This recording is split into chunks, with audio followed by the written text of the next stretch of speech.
Hello friends, income tax के cases की series में आज जो केस हम लोग डिस्कस करेंगे उस केस का नाम है Selvesa Infotech private limited versus additional commissioner of income tax and another.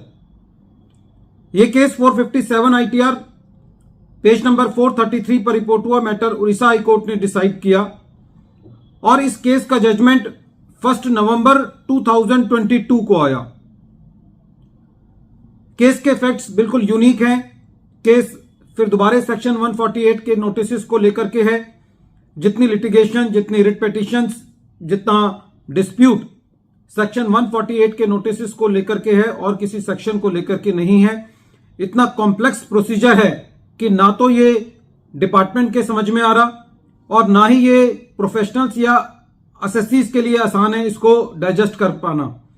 और उसके ऊपर जो डिफरेंट कोर्ट्स हैं उनका अलग अलग पॉइंट है और जब ये मैटर्स बंच बन के सुप्रीम कोर्ट में जाते हैं तो उनके बाद एक असेसी के लिए दोबारा एक ऐसी अनसर्टेनिटी बनी हुई है जिससे असेसी की जो एग्नी है, जो पेन है, वो और ज्यादा बढ़ रही है।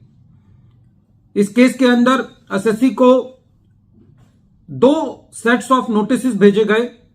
2 असेसमेंट ईयर इन्वॉल्व थे, असेसमेंट ईयर 15-16 और असेसमेंट ईयर 16-17।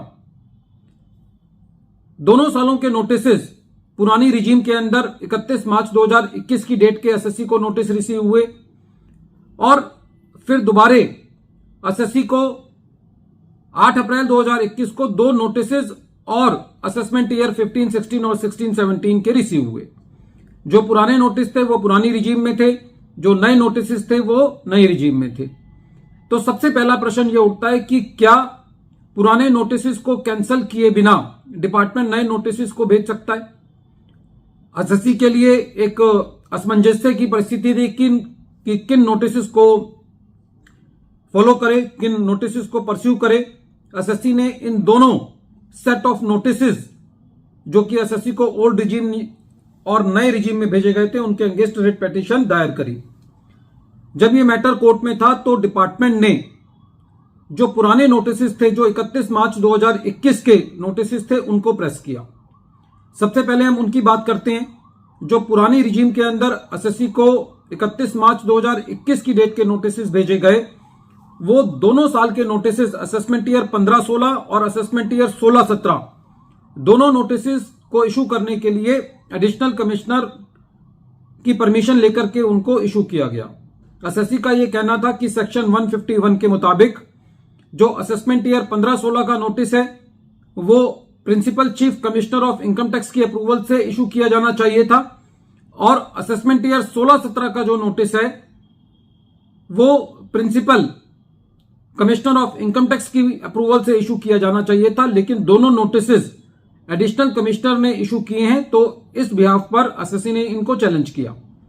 कोर्ट ने एसएससी की बात को माना और क्योंकि डिपार्टमेंट ने पहले 2 नोटिस को प्रेस किया था तो उन 2 सालों के नोटिस जो हैं वो रिट पिटीशन के अंदर हाई कोर्ट ने उनको क्वैश कर दिया।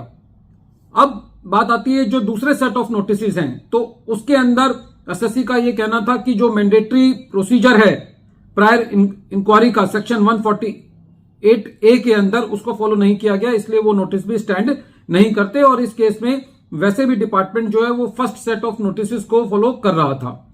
दूसरा, इस केस के अंदर जो नए नोटिस इशू किए गए थे नए रिजीम के अंदर, उन नोटिस के लिए भी एडिशनल कमिश्नर की परमिशन ली गई थी जो कि एडिक्वेट नहीं है सेक्शन 151 के मुताबिक। फ्रेंड्स, एसएससी का कोर्ट में रिट में जाने का फायदा यह हुआ कि एसएससी के नोटिस को क्वैश कर दिया गया।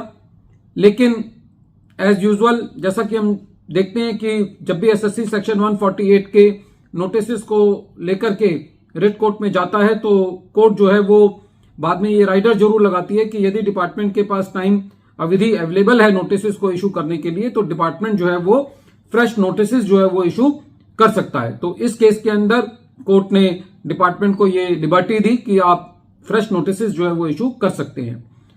फ्रेंड्स, ऐसे केस में मेरा ये कहना है कि एक एसएससी के लिए बड़ी एक पेनफुल सिचुएशन होती है कि जब एसएससी को एक ही साल के दो नोटिस मिलते हैं और फिर उनको क्वैश कराने के लिए एसएससी को हाईकोर्ट जाना पड़ता है और फिर दोबारा डिपार्टमेंट को एक दोबारा इनिंग्स खेलने का मौका मिलता है।